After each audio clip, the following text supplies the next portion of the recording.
Friends, I am happy to see you in this new location. I hope you had not much difficulty in finding your way here. Once again, we have gathered here to celebrate the bandara of Great Master Hazur Maharaj Baba Sawan Singh Ji,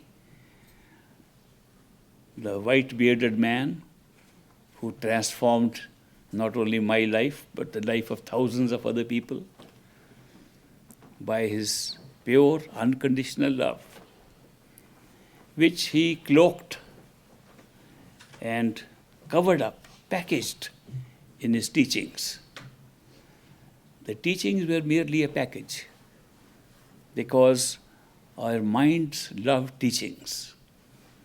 We love to be taught. Of course, we love to be loved too, but we don't see the love as easily as we can see the teaching. The reason is that the teachings appeal to our mind. And we have for a long time identified ourselves with our mind.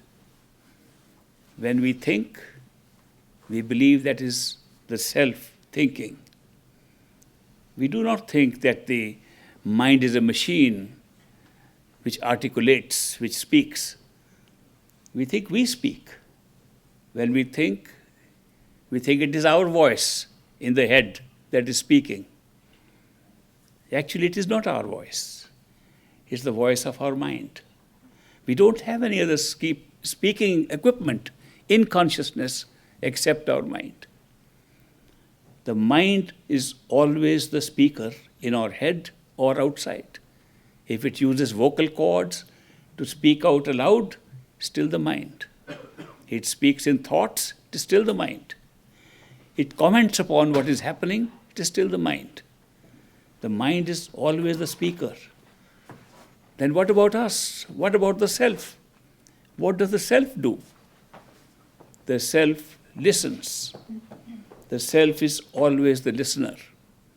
The self is the listener, the mind is the speaker. If we remember this fact, then we will know that we are sitting inside our heads as units of consciousness, listening to our mind. And the mind is telling us everything about what's going on. When we say we have a sensory perception, like seeing, touching, tasting, smelling, any of these sense perceptions, when we say we have that perception, we would not have the perception if the mind did not tell us. That's what you are seeing, that's what you are touching, that's what's going on. This commentator, continuous commentator sitting in our head, comments upon all experiences we are having, and that's what generates the experience for consciousness. We are making good use of the mind to have an experience. Not only a simple experience of this physical life, all experiences right up to the top of the three worlds of creation. The three worlds of creation are the physical world, the material world in which we are sitting now and sharing this experience here. There's a higher world, the astral world, the world of sensory perceptions per se, where there is no matter, where material body is not needed, where an ethereal body, a sensory system of put together as a body, and that can have experiences, or we can have experiences with our mind directly in the causal plane, where the mind can generate an experience without the need of sense perceptions, without the need of a physical body. But all these experiences are generated by the mind by speaking to us, and we experience them by listening to the mind. Most people do not think of it that it is because the mind tells us what we are seeing that we are seeing. But if you examine closely, that's how you are seeing. Otherwise, sense perceptions are merely shapes and sounds and lights and so on. They make no sense unless the mind tells us what they are made up of and speaks to us in a language that we begin to learn while we are still in the mother's womb in pregnancy. We start learning from the 5th month of pregnancy in the mother's womb as we hear different sounds and we start making meaning of them. Because what is the meaning of these sounds? All languages, no matter which language it is, are merely sounds. They are phonetic symbols. And these phonetic symbols are given meaning by association of ideas with experiences. And the words that we generate to describe those experiences, those words are merely associated with those experiences. If a little baby sees a chair and we call it a chair, the baby associates the word chair with the chair the baby has seen. As the baby grows up, it sees more chairs and finds that all of them are called a chair. And therefore, a chair becomes not merely a particular chair, it becomes all the chairs that you can ever imagine. This point was well made by Socrates, as explained by Plato, the Greek philosopher. Socrates said that the world of ideas is more real than the physical world. Nothing could exist here and have meaning for us if there wasn't an idea behind it. And he gave an example of the chair itself. He said, if the idea of a chair was not there, no chair could ever have been made by anybody here. But when the idea of a chair comes, you can make one chair. But that idea of a chair is not one chair. It is all chairs. The idea of a chair is different from any chair that you see because it covers all chairs of all different shapes and sizes. The chair is an idea where you can have something to sit on. It has something which has a unique description which fits all chairs that you can ever make.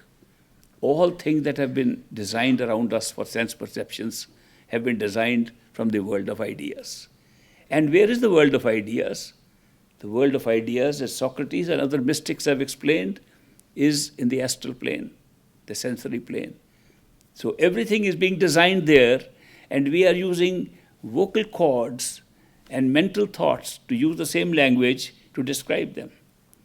Therefore, people who meditate and go to the astral stage of consciousness, which means they withdraw their attention from this body and go to another world where you don't need a physical body, but the sense perceptions can act as a body. When they go there, they find that language is totally a different thing. Language does not mean the words. Language means the idea behind the word. And therefore, it's a great, startling experience for people when they go and two people are conversing in the astral plane. One is speaking German and the other is speaking English. They both understand each other. They don't need a translator. They don't need any translating device. They understand because when a person speaks in German, he's expressing an idea. And when a person is hearing in German but understands English, he's understanding the idea. So in the astral plane, language is totally different. Not only that, if you express an idea in thought in the astral plane, and that idea is conveyed to the other person, irrespective of language, and is understood by the other person.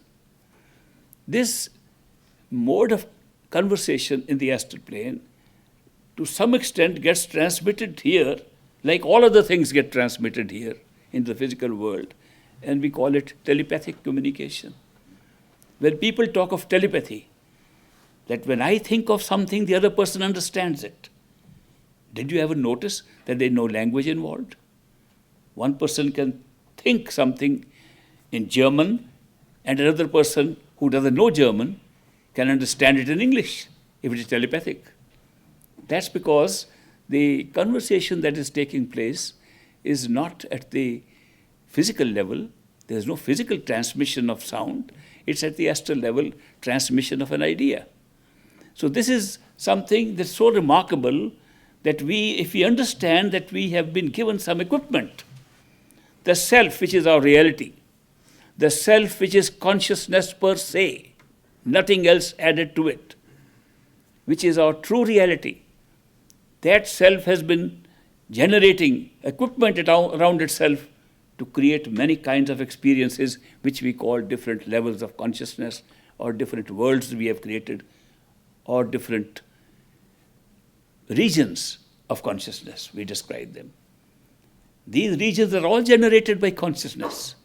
But it is generated through these different accessories. And the most important accessory, of course, is the human mind. The mind is the most important because the mind, by generating languages, phonetic symbols, with association with experiences, by generating that, is able to communicate in the best possible way, can communicate things which are not merely based on physical sense perceptions, but based upon ideas themselves. For example, how would you describe jealousy? Here's a word called jealousy. How would you describe abstract? How would you describe divine? What do you see? There's no sense perception involved, yet the idea is very clear. We all understand those words. So the mind can not only create language which describes physical experiences, it can also create language that can describe totally mental, intellectual ideas, abstract ideas. So the mind is a very, very useful thing for us for communication, for generating the ability to transmit information and knowledge to others and to ourselves. We can contemplate things and understand them through the mind. So mind is very good equipment given to us. It does several things, but one thing it does all the time, which is its heartbeat, is thinking. It must think all the time. If it stops thinking, it will die. Therefore, the mind must think. And as it thinks, it survives. It's like the body's heart. The heart must beat for this body to get the proper circulation and to be alive. Similarly, the mind must think to be alive. Therefore, the mind thinks continuously. Whether you are awake or you are sleeping, you are walking, you are talking, you are doing anything, the mind is thinking. And the mind doesn't think only in one channel. It has the capacity to generate many thoughts which it can think at the same time. It can think of one thing and then comment upon it at the same time. This is noticed best when you meditate. When you meditate, we are trying to put artificial words into the mind by way of a mantra or a simran or some chant, some words we want to repeat with the mind. And the mind is repeating. Another section of the mind is saying, are you doing it too slow?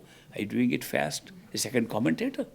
Or the mind can then visualize a picture of a friend coming up, and the friend is speaking to us at the same time as the mind is trying to chant. Mind is trying to repeat those words. A friend is distracting us at the same time. The fact that the mind can jump from one level to another and keep operating at all levels makes it a very versatile equipment, a very versatile, useful thing, because then we can think more than one channel. And these are very useful things that have been equipped to us. Then the mind can generate a whole division of senses. Sense perceptions can be divided. It need not divide. The mind has the capacity to perceive directly, accept something at once, but it divides it because the mind operates in time and space and follows a strange law we call the law of cause and effect. The mind cannot operate without that. Therefore, it is born with these qualities. It's born with these special places where it works. That is, if there is no time, the mind cannot function. If there is no space, the mind cannot function. And if it functions, it must think and explain everything according to the law of cause and effect. That everything that happens, the mind says, what's the cause? Why did it happen? How did it happen? It must raise this question. And if something is done, what will be the result of it? What will happen next? This basic feature of the mind creates a great law of all creation in the three worlds. The world of the physical, material things here, the astral world of sense perceptions, and the causal world of pure mental concepts and thinking. In all these three worlds, the mind functions only in time and space and follows the law of cause and effect. The great law that is created by that is what we in the East have been calling it the law of karma. a word well accepted in the West today, the law of karma is generated because of the very nature of the mind. So long as you have a mind, you have karma. You can't avoid it. It functions in that. So long as the mind is there, karma will be there. Because it will function in space and time. It will function in here and there, now and then. When you put here and there, now and then together, then you find that everything that you do has a cause, and everything that you do has a result and a consequence to that. Therefore, the mind then begins to evaluate what you are doing. Is it good or bad? It passes judgment. It becomes judgmental because to evaluate consequences of what you are doing, it wants to be a judge of it. To select what it should do, it wants to do good things, but tempted to do bad things. So the mind is in a great quarry, what to do, whether it should do this or that, and thus comes the morality, the law of internal morality, which creates another section of the mind called conscience. Conscience is different from consciousness. Consciousness is neutral. Conscience now comes up to play in the mind and becomes the creator of good and evil and the creator of good and bad and tells us what is positive, what is negative. And the mind then builds it into itself a system. If it is bad, the consequence cannot be good. If it is good, the consequence cannot be bad. With this, the great law of karma comes up. As you sow, so shall you reap. And therefore, if you do good things in life, you'll be rewarded. If you do bad things in life, you'll be punished. This business of punishment and reward is so well designed that it keeps us in these three worlds forever. People sometimes say, why are we trapped here? How come if we are pure consciousness, we are pure souls, spirits, and we just came for a little visit to the land of the three areas of mind, senses, and these material things? If we just came for a trip here, how did we get trapped here? We got trapped with this particular law, the law of cause and effect, the law of karma, which says when you do good, must stay on to be rewarded. You do bad, must stay on to be punished. And is there any atonement we can do? No. You do 5 good things, 5 bad things, 5 rewards and 5 punishments. You can't get out of it. So this is a strange system by which we got trapped here. And there is no way you can go round about it in any way. You can go do all the pilgrimages of the world. You can be the best person in the world. You go to heaven. You go to other places. You'll become a king, become a rich person the next life. You'll be rewarded, amply rewarded, and then come back to do the rest of the things for which whatever was done bad. This itself is a very big trap. So the mind, which was such a wonderful thing, such a useful thing, also happens to be the creator of this trap. And once we are in the trap, there is no way getting out. That's why we have all been circulating here. We don't know for millions of years, trillions of years, forever. We have been circulating here, coming and going, and don't know how to get out of it.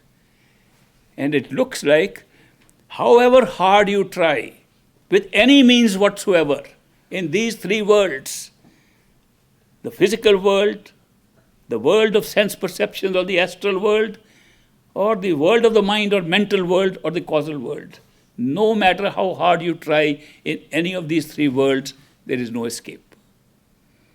Nobody who has ever worked in these three worlds has ever escaped from the cycle of birth and death and coming over and over again. System is so perfect. The system has been perfected to keep this creation last forever. So therefore, if it is such a terrible prison, it's a prison for us, there must be some way to get out. It appears that some of us, as spirits, as souls, were clever enough to realize this possibility. That before we left our own true home, where there was no mind and none of these worlds, nothing was created, we were pure consciousness, at that time we had some good subtle idea that what happens if we go to a trip like that, to these three worlds, we might get trapped. There should be some way to get out of it. I saw a movie recently on the recommendation of a friend called Inception. In Inception, they show that you can keep on dreaming, have dream within a dream within a dream. But they want to be careful lest you dream forever, that there should be a method of wakefulness. So they, in that dream, they keep a totem in their hand with a little sharp edge, so that in the dream, if you can press that, the sharp pain will wake you up. Something, and somebody else in the same movie designs another method of waking up while having a bad dream. Did we clever people some of us were very clever and said, if we get trapped, there should be some method by which we should be able to get out. So a method was designed that while the mind generates all these different images and all these different methods of enjoying the three worlds, it should also be able to generate an experience which should help us to get out of these three worlds. And that particular arrangement that was made is now represented by an experience of another human being coming in our life while we are still human, in the form of a perfect living master. A perfect living master is generated by our mind as a means to get out of the three worlds. How does the perfect living master perform this great miracle of taking us out of these three worlds? He performed this miracle because we have made this arrangement before we left our home. We have made sure that our totality itself is contained in the experience that comes in our life in the form of a perfect living master. Therefore, the perfect living master is an ordinary person like us, totally like us, born like us, dies like us, lives like us, with one difference.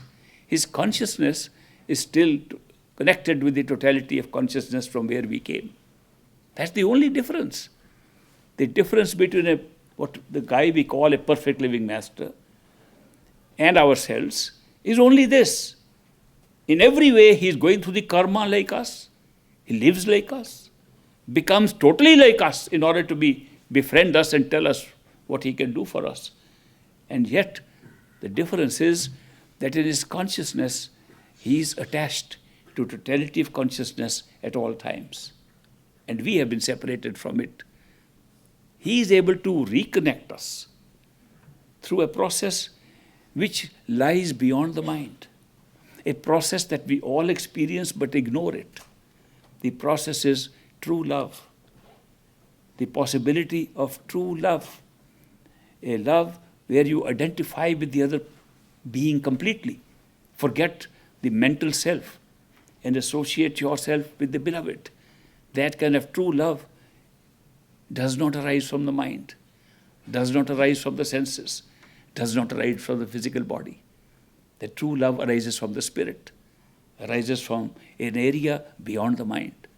And therefore, that perfect living master, the being who is connected at all times to an area of consciousness beyond the mind, is able to draw us to the area beyond the mind through the method which belongs there, which is the method of unconditional love. We have experience of love here too, because without love, our spirit won't grow. Our spirit is full of love here also, but the mind becomes a big wall to even understanding or expressing that love. The mind interferes. So many times we feel love for fellow beings, we feel love for the world, we feel love for things.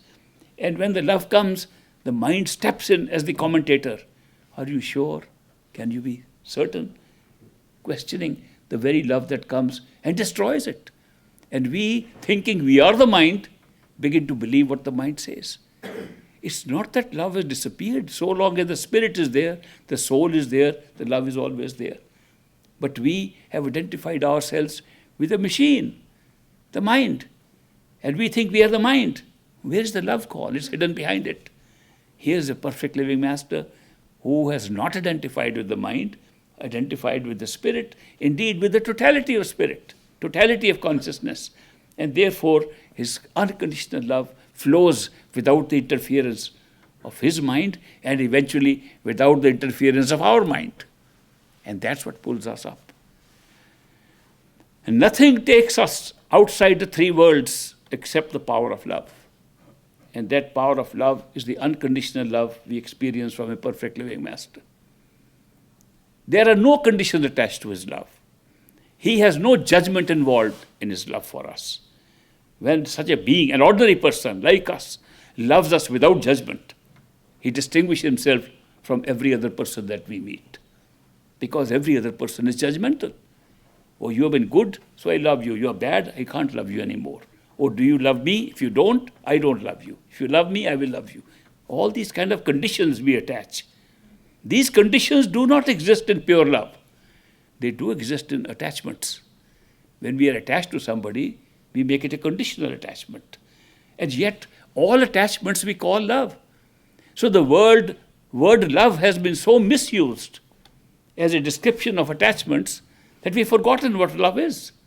And we're constantly thinking our attachments to people and to things around is love. These are attachments.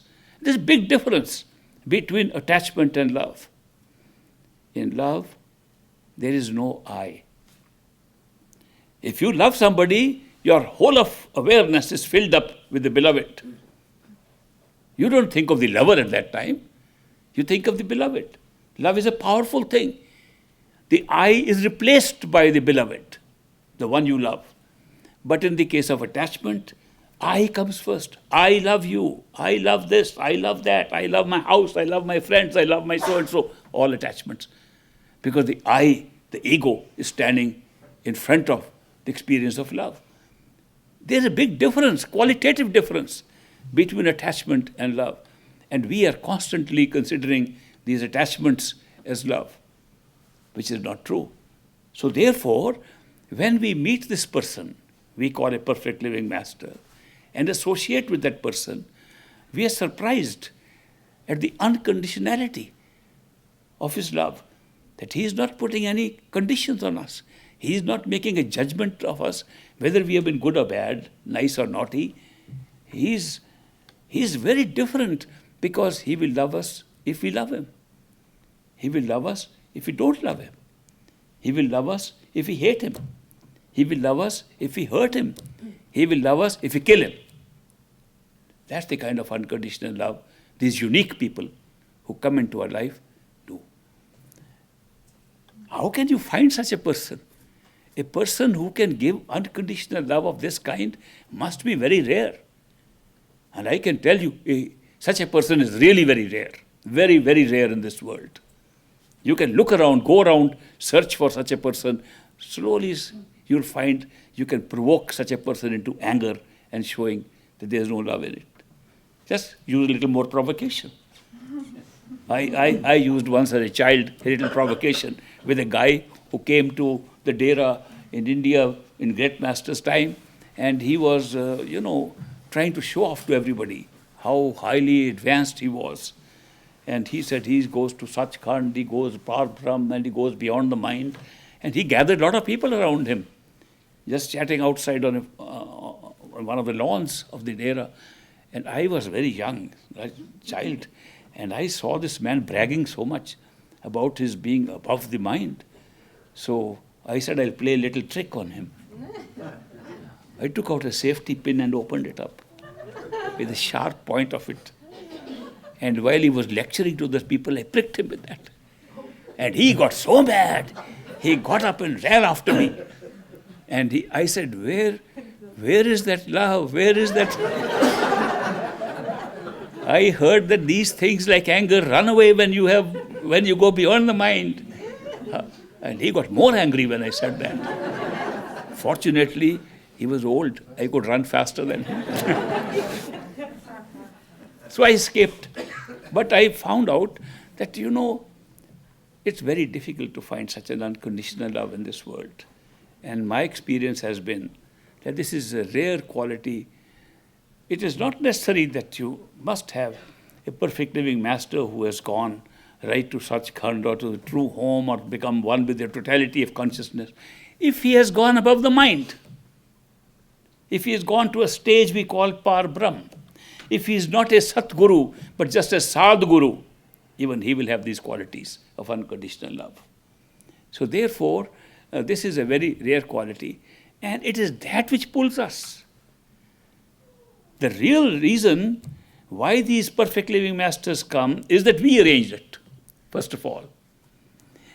If the whole world that we are seeing around us is a world created as a projection from our own consciousness, if everything we are seeing is a projection of the self as we believe it is, then obviously what we call a perfect living master is also our own projection. He couldn't be any different. We are creating him. We are creating him all the time while he's here. But we can only create him if we have made an arrangement in consciousness before ever coming here. And that's the arrangement we have made. So therefore, although the perfect living master in a physical form appears before us, his real form is not that. It's a form that we see. It's a form that's like us. It's a form that we can befriend. It's a form we can communicate with. It's a form like anybody else, so that we can communicate, be friends, and understand the very nature of our consciousness, the very nature of the knowledge that he can share with us, the true knowledge he can share with us. But, oh, I'm sorry, we are still traveling.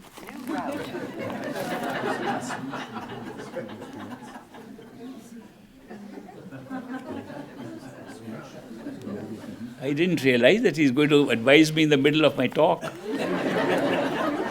Well, maybe, right, this is a GPS on one of the telephones telling me they are trying to invent a GPS that will take us to Sachkhand. I don't know whether that will happen. But I read a book once in which they had designed a computer in the next century, and the computer could communicate directly with the gods. And they said, let's see if it can go into the previous gods or previous men that we have known who were like mystics or saints or something. So they hit upon a famous man, Buddha. In that book, they say they communicated with Buddha, who was relaxing himself out in the heavens somewhere. And they said, Buddha, come down, the world needs you. He said, I don't want to come down, I am happy. But they forced him to come down. They even threatened him through the computer. And they brought him down and made him have fights here. So it's a strange book. So it looks like they're designing computers that will become mystical computers or something. Anyway, this is just an aside because of my telephone acting like a GPS. So I was telling you about these unique people. These unique people are a projection of ourselves. Their reality is inside us in consciousness. A great Swami came to this country more than 120 years ago, Swami Vivekananda. And he gave a talk in the World Congress of Religions. And he made some beautiful observations. And one of the observations was that this world is not real. It is Maya, illusion, mithya, destructible illusion, which will end. And he made a big point to point out everything that you are watching is illusion. Then next day when he was speaking, he said, for 3 days I have been talking to you that the world is illusion. Then I must be illusion too, because you are looking at me in the same way as you are looking at the rest of the world. Then how come I as an illusion is trying to tell you something? When you know it's an illusion, he said, there's one difference. This is also illusion. But there's a difference in this illusion. All the rest of the illusion is holding you back here. And this illusion is pushing you back into your own self to discover who you are. So even the illusion we have created outside of a perfect living master is the one that pushes us back into the reality of the real form of the master himself. Then what is the form, real form of a master that we see as a physical being here? If we meditate and draw our attention within, and we have accepted that person to be a master who will guide us back home. And the master has accepted us as one for whom he is responsible to take back home through a formal procedure called initiation. That if he initiates a person, he says, okay, I take responsibility, I'll take you back home. The ordinary person is saying to us, and he says, okay, now you go meditate and you will find who made that promise. He is just a human being. How can he promise things about going to heavens and going to our true homes? He's a human being. He says, go in and find out who has made this statement which I am conveying to you. Then you meditate and go within and find that the master who was speaking outside was merely a form of a master who's inside. And you see that master.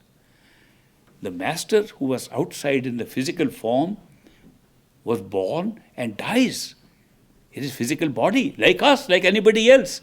But the master who we are seeing inside never dies and survives with us no matter where we are.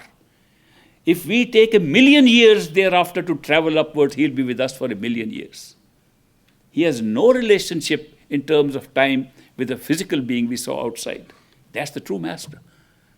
The true perfect living master is inside us, not outside. We close our eyes, we can't see him. Therefore he appears outside. Therefore he helps us from outside. Therefore he guides us from outside. Therefore we have to ask all our questions from him outside. But he is merely an image, projected like anything else through this process of illusion. There's no difference. And yet, even in the process of creating that image, the image holds the consciousness of totality. And that's a great, beautiful thing, that we can hold that totem which was to take us back home in the form of a projected image of a master outside who will take us back home. But his first step, and perhaps the only important step of the teaching of a perfect living master, is how to go within and find the inner form of the master, the permanent form of the master, the radiant form of the master. That's the main job of the master outside. The rest is done by the master inside. Therefore, a master who initiates us, which means accepts responsibility, that I will take you back home, guaranteed. If he can't guarantee, he's not a perfect living master. And if he himself is not holding the consciousness of totality at the time he talks to us, he's not a perfect living master. There's some basic qualifications of a perfect living master, that his consciousness at all times is in touch with all levels of creation, including totality of consciousness where nothing has been created. If he doesn't have that consciousness, he's not a perfect living master. But if such a person in a human form is giving an assurance, I'll take you back home, that assurance is the most solemn promise one can ever expect anywhere, never broken. Therefore, but how will you test? Supposing a fake person, who's not a master at all, says the same thing to us and says, okay, I'm a perfect living master, I'm telling you I'll take you back home. And you meditate and there's nobody there. Nobody's going to take you back home. If a person says, I am a master, I have initiated you, and you go back in and you don't find him, who was initiating you? Somebody says to me, can I be sure I have been initiated by a perfect living master? I said, you can never know unless you go in. Unless you go to the area where you can see the radiant inner form of a master, you can never be even sure if you're initiated. Because initiation is not something the master outside is giving you. Initiation is the one that's taking place inside. The guarantee that you're getting is from the master who's inside you, not from the one outside. The outside speaks for the master because you can't see the inside. The real reason for having a master outside is there is no way for us to go within and find the master within. It's a great arrangement, but it's a good arrangement made, that in order to find who is your true master, who is part of your consciousness inside, to find that out, you need a perfect living master outside in a physical form. Supposing you don't need one, suppose you say, I don't need one, I can myself contemplate and I can close my eyes and go and look for a master inside. If a master is there, he must be there. I can find out. You run into the biggest difficulty in meditation, that you run into a master made up of your own mind. The mind can make anything up. The mind can create impressions of masters, can create different feelings about beings, about things, and say they are masters. People have been led to believe that a bird can be a master, an animal can be a master, a building can be a master, trees and nature can be a master. All these things the mind has made up. So many people believe, and they tell me, our master, our ascended master sitting in the Himalayas. I have toured the whole of Himalayas. I saw many Swamis there, many people. I never saw any of them claiming that they are helping people in the United States of America. Where are they looking at the masters, ascended masters of the Himalayas in their mind?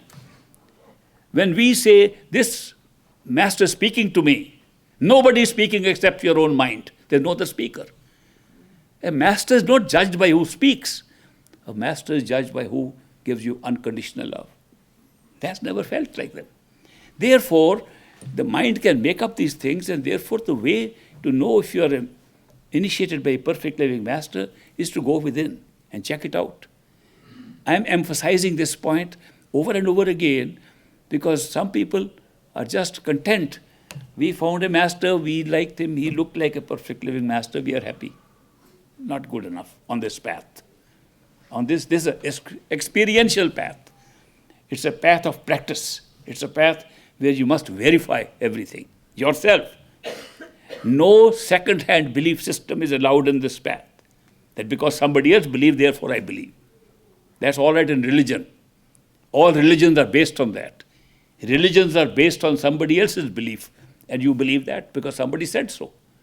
Not on the spiritual path. Certainly not on the path that I have practiced, followed, got results, which I'm sharing with you, the path of the great master, Hazur Maharaj Baba Sawan Singh. That path requires that we personally practice and experience. This is so important that there was one mystic in India. His name was Baba Fakir Chand. And he told people, masters know nothing. Everything is inside you. And he made those bold statements in his discourses. And he gave an example of that.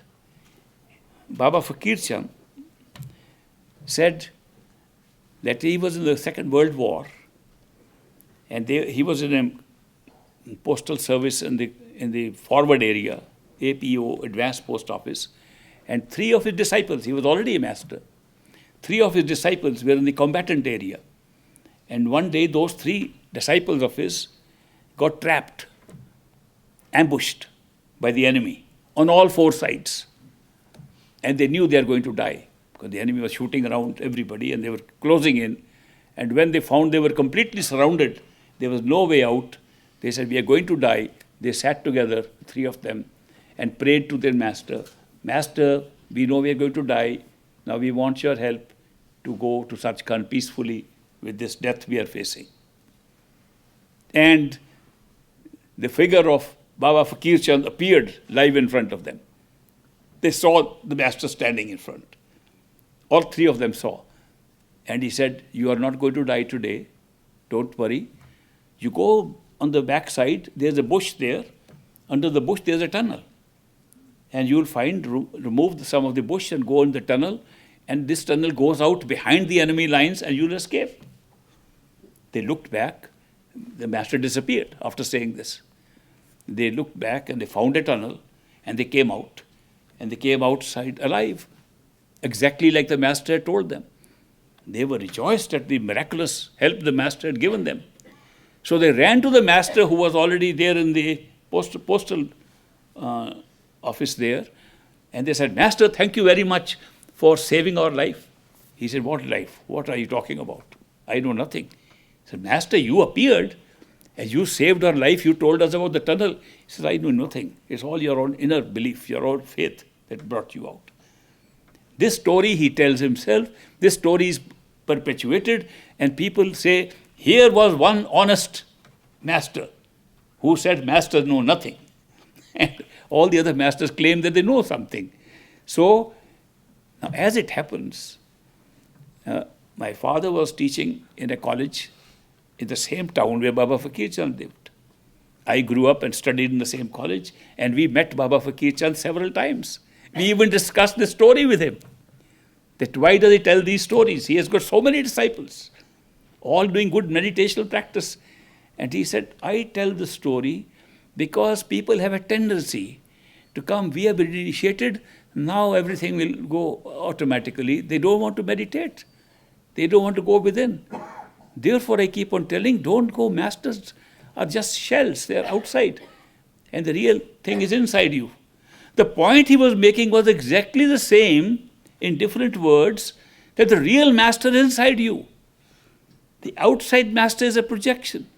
The fact that the master knows or does not know should not hold you up from going within.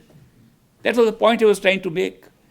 And people have some misunderstood him to say that all masters know nothing. What he meant was, all masters are a projection outside, and you must look for the real master inside you. That's very important. Now I am saying the most important step in the journey to such to your true home is the journey to your inner master. Not after that. The perfect living master takes full responsibility to take you back from there and will be with you. He never leaves you after that. You are in constant companion. No person who has ever in meditation experienced the radiant form of a master has ever an experience of loneliness in life at all. The master is always with that person, day and night. The master manifests himself after that, even outside. You can be driving your car, and from the corner of your eye, you can see the master sitting next to you, outside. Even if the physical form of the master is dead, you can still see him the same way. In fact, the most interesting thing is that if you are able to manifest the radiant form of a master while the master is physically alive, and he physically dies, you never see that he has died. He'll stand right next to you. I am here alive. I have not gone anywhere. An immediate experience. And your experience that the master died is not at all an experience that he is dead, because he is there, more alive than before. The physical master was so difficult to have access to. He has too many disciples. We can't get time with him. We can't even have an interview with him. There's so little time. And here's a master with you day and night, any amount of interview, any amount of conversation, any amount of a good friendship. That's therefore the most important part on this path is, if you are initiated by a perfect living master to manifest the radiant form in meditation, if possible, within the lifetime of the physical form of the master, you will never feel that the master ever left. You might wonder, we are here for a bandara. What does bandara mean? It means abundance. Abundance of grace. What are we celebrating? Are we mourning or celebrating? On the 2nd of April, 1948, Hazur Maharaj Baba Sawan Singh, the great master, passed away in his physical body. Is it a good thing for celebration? People would be doing mourning. The man has died, we should be mourning him, and yet we are celebrating. How come we celebrate the death of a person? Because people who have manifested him in the radiant form found he did not die. He has made himself more available to us than ever before. On the 2nd of April, 1948, he has been more consistently with the people whom he initiated than ever before. How can we say he died? Therefore, we celebrate. We celebrate the awakening of the image of the master with us in a bigger degree than ever before. Therefore, it's a great opportunity for us, if initiated by a perfect living master. Do this part of the journey as fast, as best as you can, up to the radiant form of a master inside, which is not very far away, but If the mind is too distracted, it looks very far away. If the mind is too preoccupied with worldly things, it's too far away. But if the mind is not, then all you do is withdraw your attention from this body, from the thoughts of this world. Withdraw all the thoughts going out, radiating out to different attachments. Pull them behind the eyes, the middle of your head, from where consciousness is operating through attention. Consciousness sitting inside our head, making us alive, making everything alive. Mind, body, senses, everything is alive because of consciousness, soul sitting behind the eyes. Withdraw your attention to that point, to the extent that you don't think of anything of the world, but open up new vistas, new spectacles inside, and withdraw the attention to the point that even you become gradually unconscious of your own physical body, and discover that you have another body in which you are operating more successfully, more easily, more mobility than with this body. And when you are there, open up a new world, a new sky, fly in the sky, see a lot of things new, the primordial sun, the primordial stars, things that have generated those things in the physical world. Have those experiences, and after that flight, you see the form of your perfect living master. We call it a radiant form because everything is radiant in that form. At that level, even if you have, it's like a world, like this world. The streets are shining, buildings are shining, people are radiant, there's luminosity in the people there. And the master is luminous also. So we call him the radiant form of the master. He appears, disappears because of our attention not focused enough. But once it is focused enough, and we can hold him in that. He's not going anywhere. We are moving. Our attention is moving. But once the attention gets focused there, and he's there, we talk. And we have a conversation like we have it here. And we have found a friend forever for the rest of our journey. That's the real part, that we feel we are traveling alone. The rest is never alone. This is the only place that we feel we have to travel alone. Actually, we are not alone even now, but we don't see who we are traveling with. Therefore, it looks like we are traveling alone up to that point. And then the journey is always together with the perfect living master all the way. There are so many distractions inside as they are outside. And we like to tarry here and there, and we say, Master, that's a wonderful thing. I've never seen this. I heard about it. I never knew these heavens exist. Can I spend little time here? And at all stages, the master gives us a long rope. Even in this world, if we say, Master, I have some interest left in these things, so go ahead. Master, I want to complete my job. I had a very interesting thing doing. Go ahead.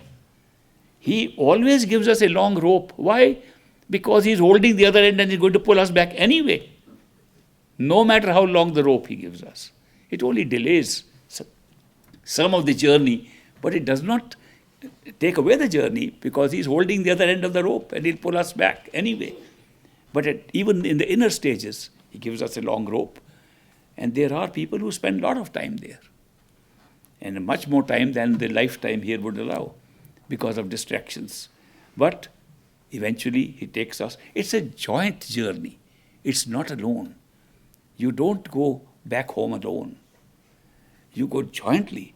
This experience of being joint with somebody who eventually turns out to be your own self in another form.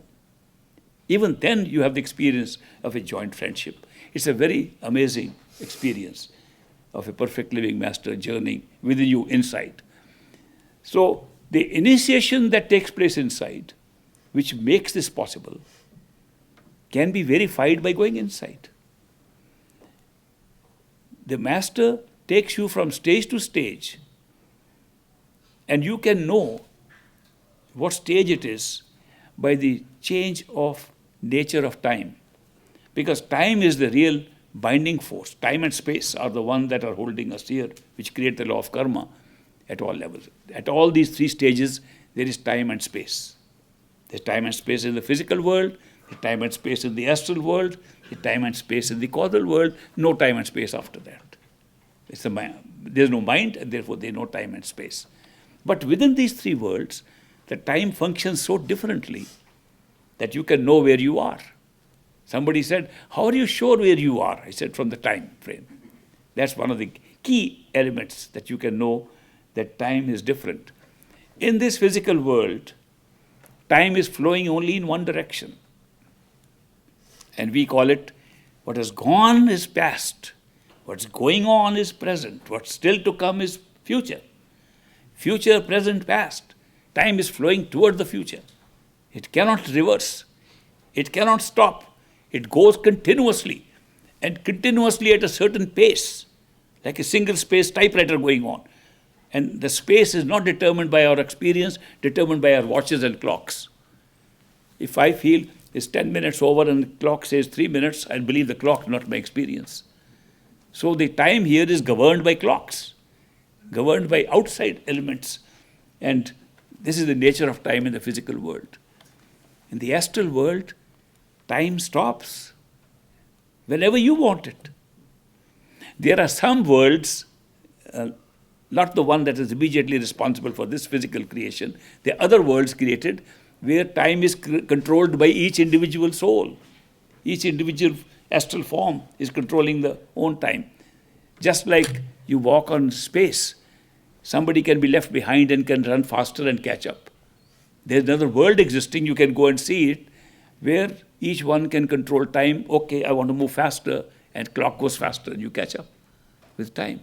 All kinds of things are happening, and that's the astral world, where you can stop time and change the pace of it. But it is still one-directional, like this one. You still have something that has gone, something that's now, which you can stop, and something future. You can change the speed of it, but you can't go back. In the causal plane, time is merely a platform. You move both ways.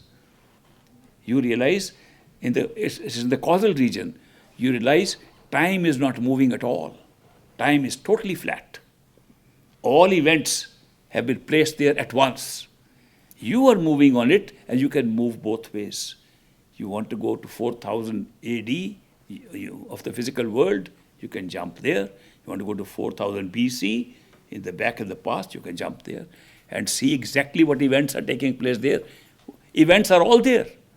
And you can see the events of all time, of all beings, of all creation.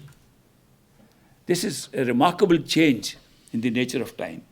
So one can always know where one is if one remembers the different experiences we have with time.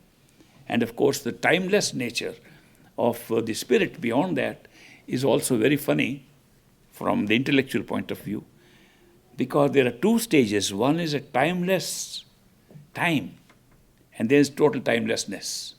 In the lower part of Parbrahma, those who are very keen on knowing this subject, I can discuss with them further, that in their Parbrahma, or the area beyond the mind, has two major sections. And the lower part of Parbrahma is where time is generated and can be put all together. That means you can put 1 trillion years together in 1 second and then expand them. And that's how time is generated for the lower regions. So that's called timeless time. But above that, there's no such thing at all. This is controlled by what they call the negative powers. Even lower part of Parbrahma is controlled by negative powers. And that's where they say Kal, the originator of time, sits there. So that part, in the grand resolution, they say that from time to time, this whole creation dissolves and a new one comes up. In the dissolution, the astral plane and the physical planes go away. In the grand resolution, when the causal plane goes away, the lower part of Parbrahma also goes away. Upper part does not. That's permanent. That's actually one of the islands of Sachkhand, of our true home. These are minor but important details for scholars who would like to know how this consciousness is generating series of experiences. For them it is important, but not for us. Our important thing is how to go in and see the radiant form of the Master. So we know from the nature of time, it is so different at all these levels. And then anything that is beyond time is beyond description, because description is based upon what the mind can describe, and the mind cannot describe anything without time. Even the smallest thought is a time. Smallest idea is time. Smallest description is time. So when you go to that region, the mind ceases to function. It is like, and you want to describe, you can't describe. Even if you had the experience, you can have the experience of that region, of that consciousness, state of consciousness, and not be able to describe to anybody. Because the descriptive power, there is no language available to describe that. There is no concept, no language that describes that state. And yet it's experienceable. The best thing is that all that I'm talking about, even now true home, can be experienced while we are in the physical body, in this physical world. How was that possible? How could we have all these experiences while we are a human being in a physical body, sitting in a physical world? If we really left the body and went away, body and world would disappear. We never leave the body. The secret is that what we are able to experience in the body is based upon centers of energy and centers of awareness sitting in this body. The physical body itself has those centers. Putting your attention on this center generates the experience which we will have if we have ultimately left the body. So we are not really leaving the body and going away when we have these experiences. We are able to have these experiences while in the physical body. The physical body remains alive. Vital functions perform equally well. We are withdrawn attention, the body functions. Astral body functions. Causal body functions. Mind functions. All things are intact. Our attention is pulled up through these centers inside, and we can have experience of everything. It's a very vital point that the whole thing is built into a physical body. And surprisingly, it's only built into a human body. It's not built into the form of any other living thing or living being. It's not in the body of trees, insects, birds, and mammals, animals, angels, gods, if you believe in them. None of them have it. Not even angels in heaven have it. They have knowledge. They know what's going to happen. We are ignorant. Our ignorance is a great blessing to us. Because we are ignorant, we don't know what's going to happen. We use free will. This experience of free will, the experience of making a choice, is key to the spiritual path. You cannot be a seeker if you do not have free will. You cannot have free will if you know everything that's going to happen, because it's already happened. If you knew, as you would in the astral or causal plane, everything that's going to happen, your free will is gone. If you are an angel or God, you know everything, free will is gone. Where does free will exist? Does it exist with the plants and with the animals? No. They don't deliberate.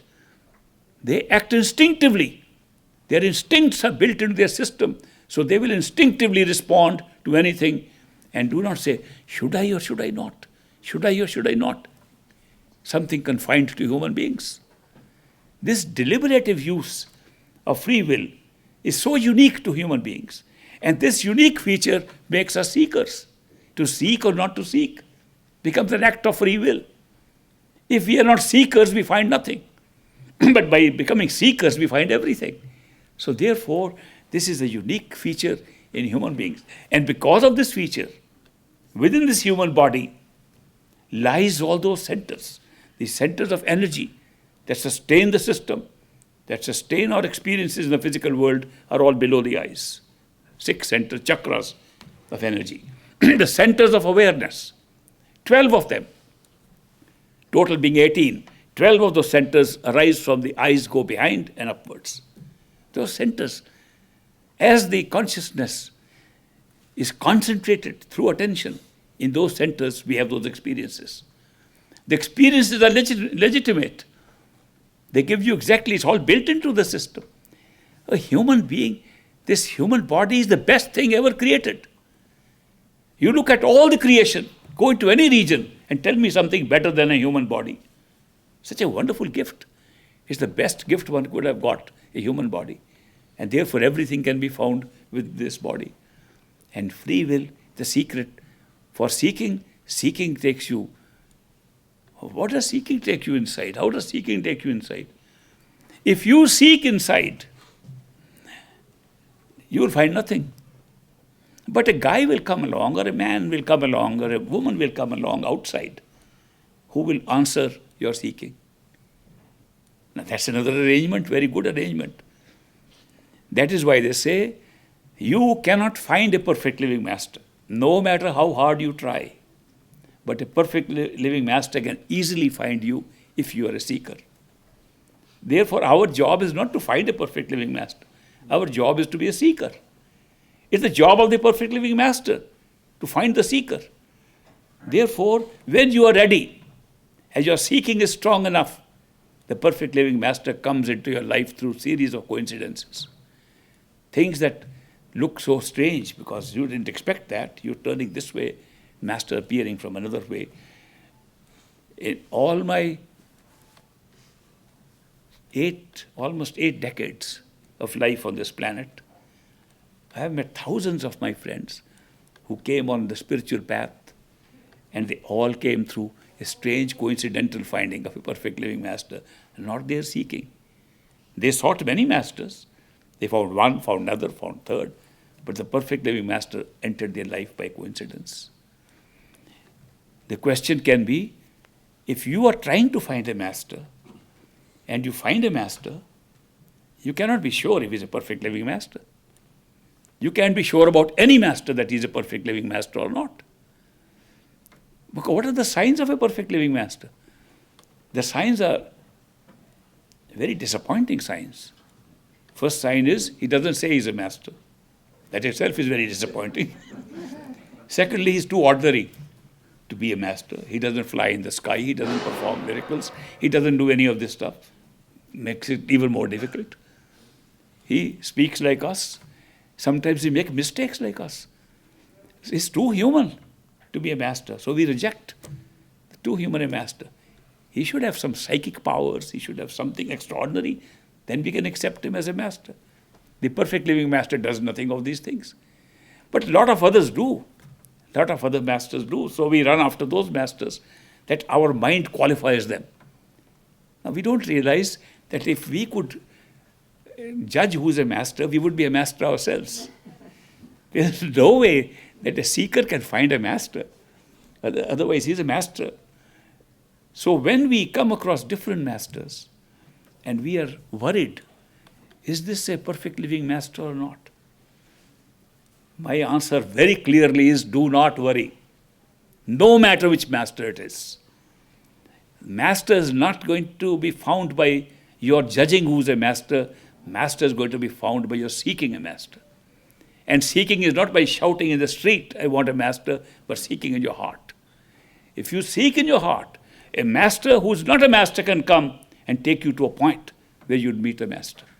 2 masters can come in your life, 3, 4, maybe many will come in many lifetimes. But if your seeking is there, a perfect living master will come into your life and find you. We are always found by a perfect living master. We don't find one. So this is good to remember that our job is to seek. Our job is not to look for a master. So when we look for a master, we are left in doubt. But if we don't look for a master, master finds us. Gradually we find out he is different from everybody else that we met. Not only different from the masters, he is different from us, from everybody. What is the great difference? The experience of unconditional love that you don't find anywhere else. The teachings the masters give us, including perfect living masters, the teachings are intended to satisfy our mind. Our mind likes the teaching, not our soul. Soul wants nothing but love. Soul wants to be pulled by love back to our true home. The mind comes in the way, but I must understand. I must know how to do it. I must find the way. So masters come and say, okay, here's the way. Meditate. Eat this, don't eat this, do this, follow this rule. Mind loves rules. The mind loves classification. Mind loves if you tell it, do these 5 things. If you say one thing, mind says this is too elementary. Give it 10 things to do. Oh, that's good. The mind loves this number game. Mind loves, there are 5 stages to go to. The mind loves all the number games, loves all these techniques of doing things. Master says, okay, we'll give you some techniques like anybody else. So they feed us the techniques of meditation, the techniques of following a path, techniques of doing to satisfy the mind. Because if the mind is not satisfied, it will be an eternal doubter, which is its nature to be a doubter. To create doubts and fear is the nature of the mind. Therefore, this doubt and fear will never let us go anywhere. So even the perfect living masters come up and say, okay, here are the teachings. Follow the teachings. And as you follow the teachings, you find at the end, what am I going into? I'm falling more in love with this master. And that's taking hold of me more. And as you have inner experiences, more and more, the teachings fall apart and we go on the path of love and devotion. The true spiritual path is a path of love and devotion. And we always use these 2 words, love and devotion. I've explained many times why we use 2 words and why not say love. We say love and devotion because we are too used to attachments and calling them love. And therefore we say love, that means nothing. It means attachments. But true, pure love, when it comes to us in life, from anywhere, but particularly from a perfect living master, leads to us being devoted to that person. Devotion is a response to love. So love and devotion means we experience unconditional love and the devotion flows from our hearts automatically. So that's why the true spiritual path is of love and devotion. I'm sure I'll have more time to share these thoughts with you and tell you especially more about love and devotion, because the man whose bandara we have come to celebrate, the great master, he was nothing if he was not an embodiment of love and devotion. He was a friend.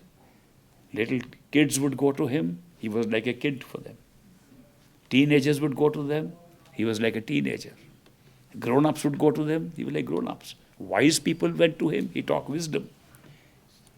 People like me, children, childish talk, and he came up with childish talk. If I want to play a childish game with him, he was willing to play a childish game.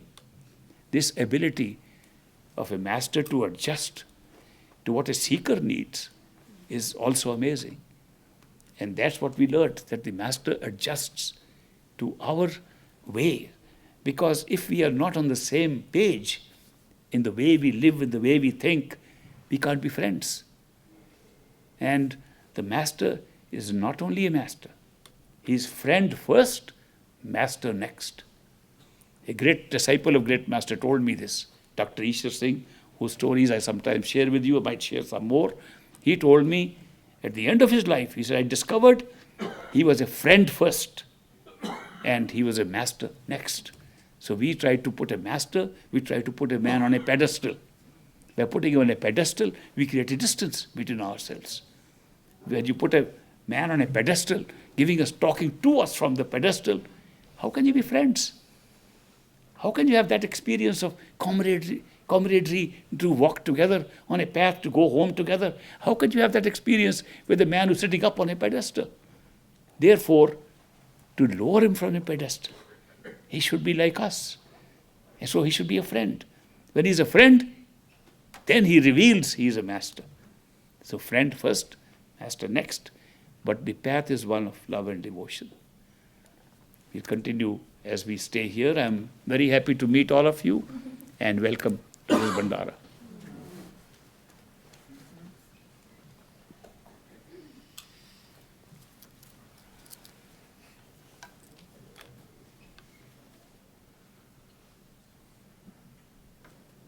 What next? Questions and answers. Very good. Any questions or answers? This is a session now for questions and answers. And those who have questions, please raise your hand. Those who have answers, please raise both hands. Astral body also dies with astral disease. They have astral disease also. The astral body functions like the physical body. It is a much longer life, but it has many similarities with the physical body and also dies. But it's a much longer life, 1,000, 2,000, 3,000 physical years. So in one astral body, you can have several physical incarnations here. Yes. Masterji Pranam, the question here, I will just give you an analogy that moon doesn't have a light of its own. It radiates the light of the sun. Yes. The same way you said the perfect living master, if he has initiated you, he's taking you home. Now, you are radiating the light of perfect living master. Now, if I get initiated by you, would the same covenant be hold true? Absolutely. Whoever is initiated by a perfect living master, the masters make that person exactly like himself. Not that make them better. They make them, that's the comparison given, that there is a stone called the philosopher's stone. Philosopher's stone, you touch the iron, it becomes gold. The story says that there's a stone which can have the power to convert ordinary iron into gold. These masters are different from that stone, because when that stone, master stone, touches, it makes you into master stone. Exactly like the same. Thank you. Yes. Okay. Both questions. First question, that when masters perform miracles, there were no gadgets to perform miracles. Today, gadgets are performing miracles. I can talk to anybody in the world with a little phone sitting in my hand. If I had done that earlier, it would have been a miracle. There are so many miracles that are now today performed by technology. If a master performed that, we always look how he performed that trick. There are great magicians performing miracles in Las Vegas. You go to them and see their shows, and you are stunned by the miracle they are performing. And they are all tricks. So we are so used in the modern age to tricks being performed that miracles as defined at that time do not exist. On the other hand, miracles are still performed today, but we don't perform them in the street. We perform them for individuals. Every individual who has found a master has miracles performed, some of them on a daily basis. I see one miracle or the other every day. So miracles are being performed in a very different way to suit the conditions of modern times. About the Bible says about reincarnation in different ways. It has been edited many times. You know that. Which Bible are we talking of? Are we talking of original Bible? Are we talking of the Bible they accept in the United States or in Greece? Because everywhere there's a different Bible. This Bible that we read here and says the Word of God was authorized by a king in England, and is the 14th or 16th version of the original Bible. It has undergone so many changes. In the 7th century BC, 7th century AD, a big ecumenical conference was held, and they revised the Bible so thoroughly they threw out a few Gospels altogether and put in new stuff into it. So this is a man-made Bible that we're reading today. We like to call it Word of God, but if you look at the history of the Bible, you'll find men have been making changes. Men in authority have been making changes. A King James of England could make all the changes and authorize it. So we don't know which Bible we are talking of. If we go to original Bible, we find that there are signs of reincarnation very clearly given there. Even in the modern Bible, they could not correct one part, which is still there, even in the authorized version here, where a father goes to Jesus Christ, and he has a son who is born blind. And he says, Master, is my son born blind because of the sins of the child or sins of the father? Child had no time to commit sin. He's born blind. And the father, why should the father's sins be put upon the child that he should be born blind? And the master answers, Jesus Christ answers, it is neither the sins of the father nor of this child, but it is that the law may prevail. That's what the language says. The law may prevail. And they've not been able to explain which law may prevail, that he could be born blind. But it's very obvious from the story that the law of incarnation, that he is born blind because of a previous action of his. That the law of karma implies reincarnation, especially when a child is born blind. So that's still in the Bible. So Bible has these hints. The other thing somebody had asked me once was, the Christians all eat meat and they drink alcohol and they celebrate it. And we say masters have been telling us all the way not to eat meat. That we know, he said, thou shalt not kill, but thou shalt kill. Let somebody else kill and you eat. I don't see that. It doesn't make sense to me. So I looked into that and I found there was a group of people in the time of Jesus Christ and even earlier who were called Essenes. Essenes. Essenes.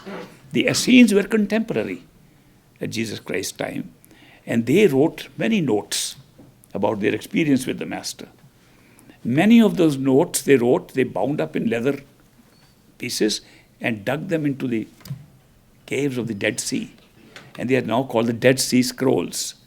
And those Dead Sea Scrolls have been pulled out about 50, 60 years ago, when the first 9 were pulled out, and they described Jesus' life and all that. The Vatican was very happy, and the Christian community was very happy that we have found evidence that Jesus was real, a real person, and lived, because the scrolls say so. Then more scrolls came out, and they described different things. They described in one of them that Jesus specifically told people, do not kill and do not eat flesh. And he said, do not take anything that is going to give you intoxication, which is alcohol.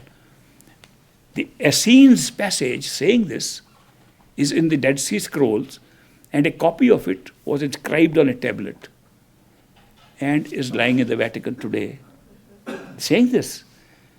And I first would not believe that such a thing could be existing in a Christian institution, and we don't tell them outside, because then everybody, all Christians, will become vegetarian just to follow the Christianity. So I was a diplomat at one time, and my friend was ambassador to the Vatican. I said, can we have access to a tour inside where that thing is? First he checked up that the tablet was there. Then he took me and I saw the tablet there. So I saw the same teaching, and it says, don't do this. Religion has covered up so many things. It's unfortunate. And it's not true of Christianity, it's true of every religion. All religions were born out of spirituality, out of spiritual masters. They taught the same things. Go within and find out everything. Even in the existing Bible, it says that the kingdom of God is within you. In this body is the temple of living God. When you say this body is the temple of living God, how are we looking at temples outside? It says very clearly. So there are so many things. I have read the Bible very carefully, like I've read some other scriptures also. The description of the truth being inside is very clear. The souls go within. But when we go to religious places, whether it's a temple or it's a church or it's other religions, their places, we find that they are talking about things outside. They'll pray for you for things outside to get you more money, to make you more healthy, to get things in this physical world. I have never seen them saying, come and pray, we'll go within, which is the main message of all religions today. Religions are saying this, that everything is inside you and we are going outside. So therefore, when we read these scriptures, we should read carefully and see the whole of the scripture, what they are saying. And you'll find the teaching is virtually the same. Okay. Yes? Just a question about the astral plane. If we, when we die from here, we have an astral body, and you say that the astral body dies also of astral diseases, does the astral body reincarnate into the astral body? Yes. And never back into this? It can. Oh, it can? Yes. Okay. It can. Astral bodies reincarnate into the physical, but not all. Not all. Many are there for a long time and they're born and reborn there. And similarly, the causal body, which is our mind, has also a life. It's several million years of physical time, each mind lasts that long. Some minds last till the end of the collapse of the universe, which is called pralaya or dissolution.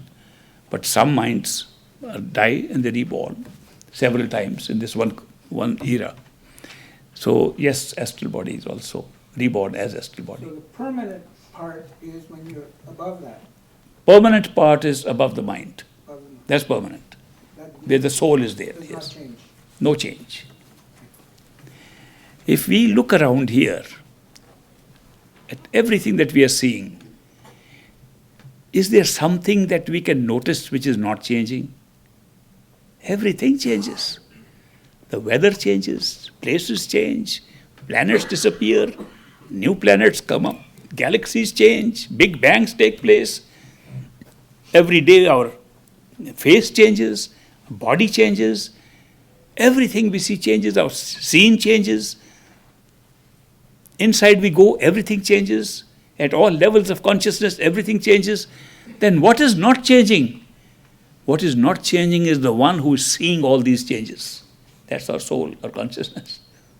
Never changes. Right to the end. Fa Hin, the Chinese philosopher, had a dream that he was a butterfly. And in the butterfly form, he was flying in a garden where the flowers were so beautiful, radiant, light coming out of those flowers. The kind of flower that some of you get when you get gifts on the roof, those kind of flowers. Lights coming out of the flowers, brilliant colors he had never seen in this life. He said, this must be truth, reality, this is heaven. I've come to awakening into the right place, but I'm a butterfly. The butterfly is flying around, looking at all these things, and then he wakes up. And he wonders, and he records it. Am I really Fa Hin, the philosopher, who had a dream that he's a butterfly? Or am I a butterfly who's now having a dream that I am Fa Hin, the philosopher? How can I find that out? There's a question. Which one is a dream? Which one is not? When he told his colleagues that I had this kind of dream, they said, no, you are Fa Hin, the philosopher. You are not a butterfly. What you saw in the dream was a butterfly flying around. He said, no, I never saw a butterfly flying. I was flying. I was a butterfly. Question is, if you become a butterfly, how do you know it's the same you? What is the persistence of the self that makes a butterfly the same self as the human being? What is the persistence of the self? If you became a cloud, you'll still know you are the same cloud who was the same human being. What is the persistence of the self that even if you have no form, you still know you are the same self? It's the consciousness, it's the self, the true self, which never changes. Right to the top, right till here, it never changes. The self is the only unchanging thing, which witnesses, experiences all creation at every level. That's the only permanent thing. And the spiritual path is to find that self. It's very funny that somebody should say, find yourself. You say, what, I'm here? Where is the problem of finding oneself? No, but if you think you are somebody else, then you should find yourself. If you are thinking you are the physical body, then you must find who is in the body. If you are immortal, they say soul is immortal, body is not, you are not the body, then who are you? Then maybe I am the thinking mind. That's the mind. That's not you. Then who are you? Well, you are the one using this body, you are the one using sense perceptions, you are the one using the mind, you are the spirit that never changes. You are the self. The whole discovery is of yourself. Socrates says, know thyself. Many mystics have said, if you can know yourself, it's only one short step to know God, the Creator. Because the self still is individuated, our own totality is the Creator, ultimate Creator. So this is a remarkable game, but we have created it in such a beautiful way. We didn't come here into this world or any world to get trapped and be miserable. I can tell you that. Our nature is not that. Our nature is not to run into misery. Our nature is to run into happiness. Our nature is to run into fun. We came for fun. We came for adventure. We knew that we can't have full adventure if we don't have two sides of everything. We knew that you can't see light if there's no darkness.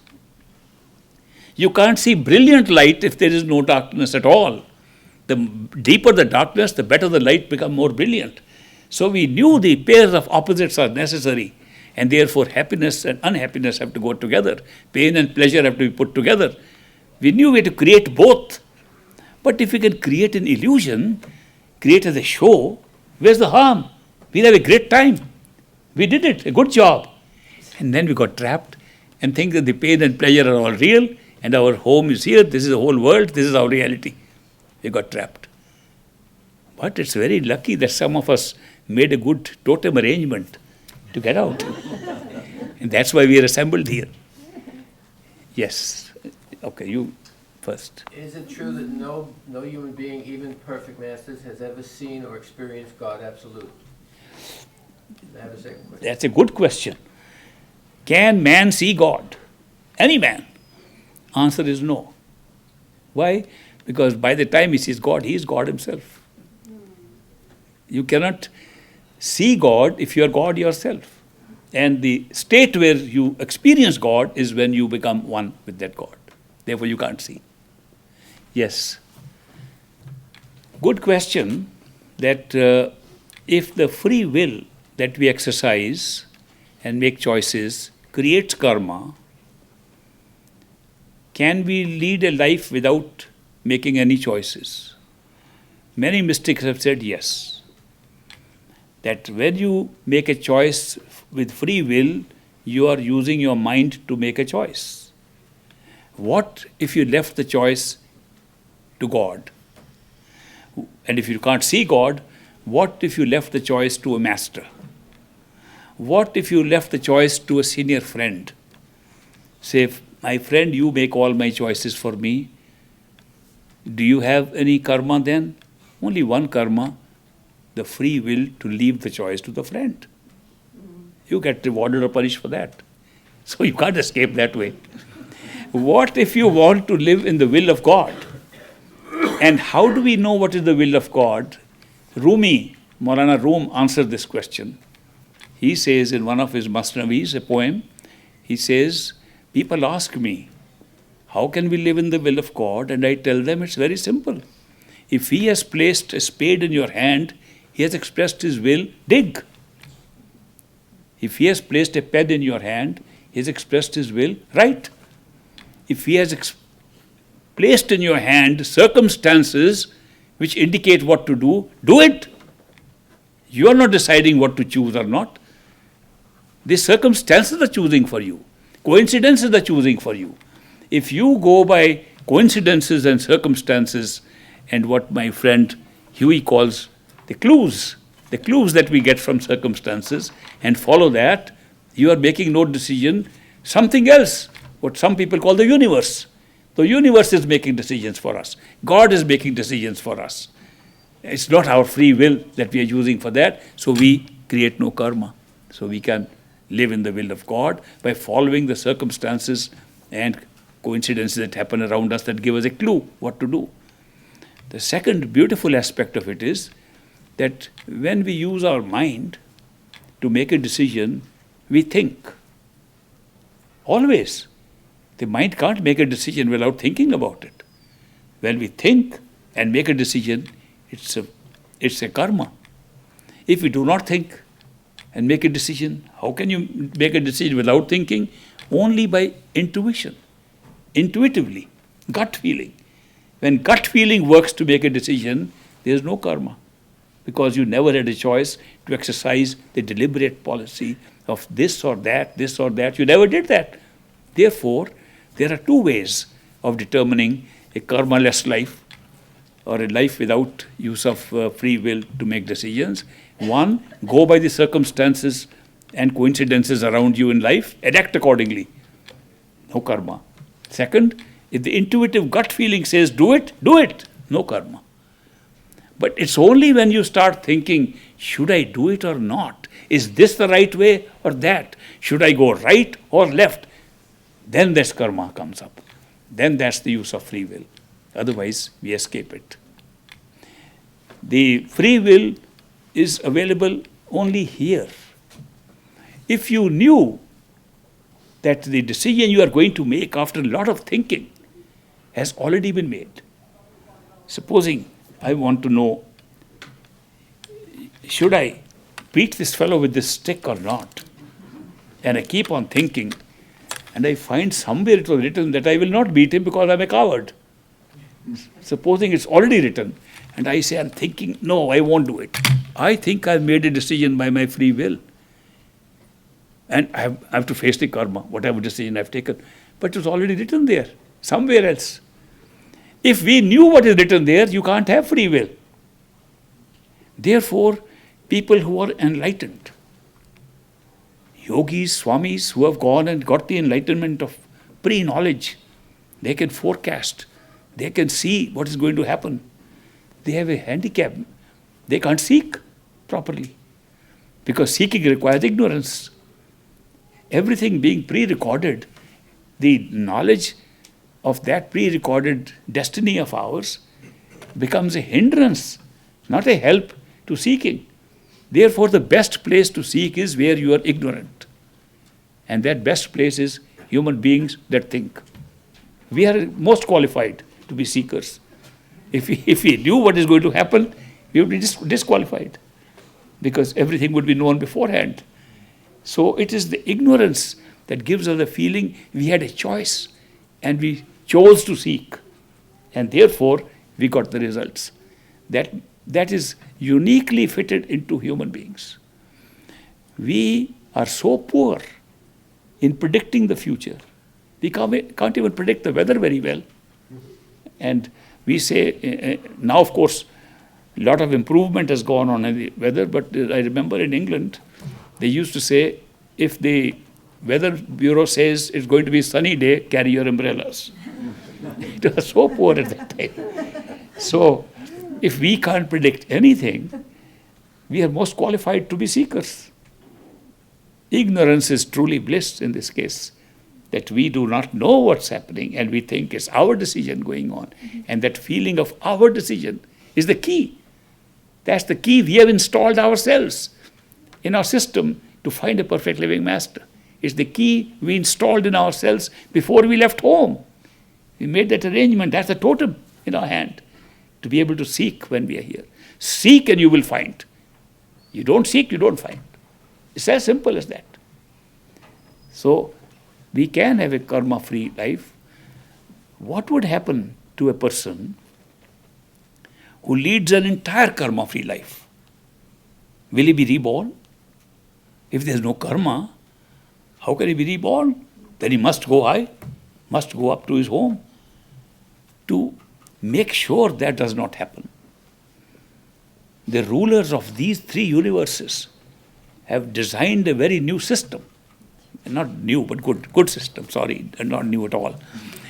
And that system is that let these guys create more karma than can be accommodated in a lifetime. And we'll keep some of that residue, the extra karma, into a reserve storage. So the reserve storage will provide us enough. This guy was so clever, he made no karma in this life, pull some from the reserve and give him another life. So karma is of three kinds. First is called pralabdha or destiny.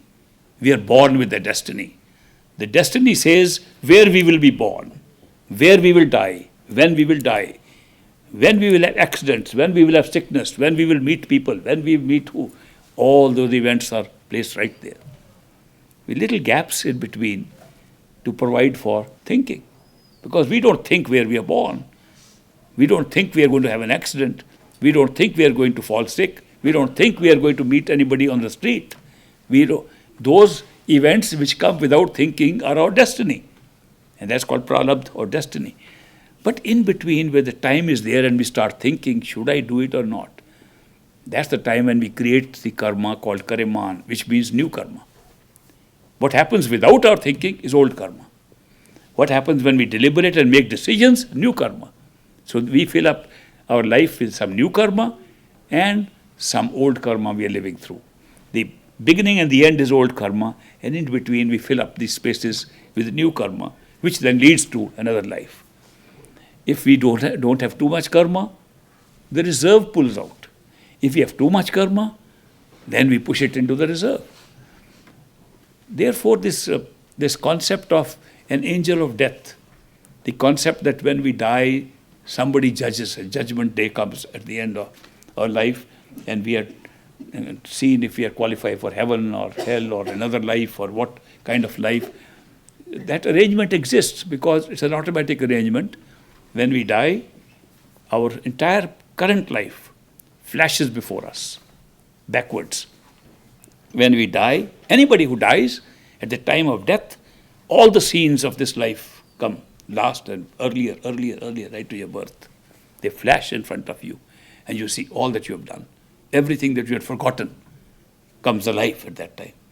And then you say, oh my God, oh this. Then you have a strange kind of feeling about how you led your life. Some you regret, some you are happy.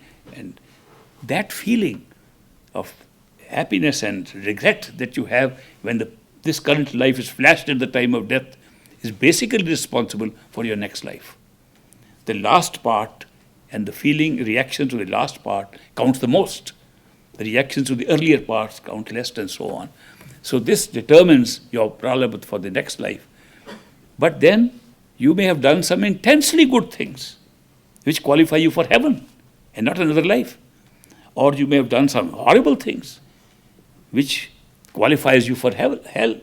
And then all these are timed.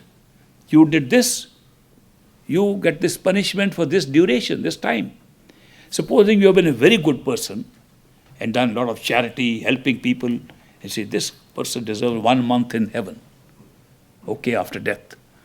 But you did some horrible things and tried to regret for them, but they couldn't be wiped out, so 15 days in hell, and then the next life. If that is the order which is pronounced by judgment on the day of your death, then hell and heaven have to go through first before you get a rebirth, because those are astral and subastral experiences. So that's the last choice we get, last free will we use before moving on after death. And that is heaven first or hell first. And then at the end of it, then you just go through the cycle. Now, it's a very strange oddity, in fact, that the law of averages operates so well in this, that 50-50 people want, 50% want hell first, 50% want heaven first. Now, I don't know why. Now, let me ask you people, if you got a choice of 1 month in heaven and 1 month in hell before going to the next life, would you choose heaven first? Good. Would you choose hell first? Good. The hells have it, the hells have it. You can imagine. And there's a reasoning behind these two choices. Those who chose hell say, let's get hell out of the way. Otherwise, heaven will be like hell for us. And those who chose heaven said, who knows, we may escape hell anyway. Good reasoning on both sides. So the excess karma that we create, which is not accommodated, and we are able to see that karma because it's excess karma.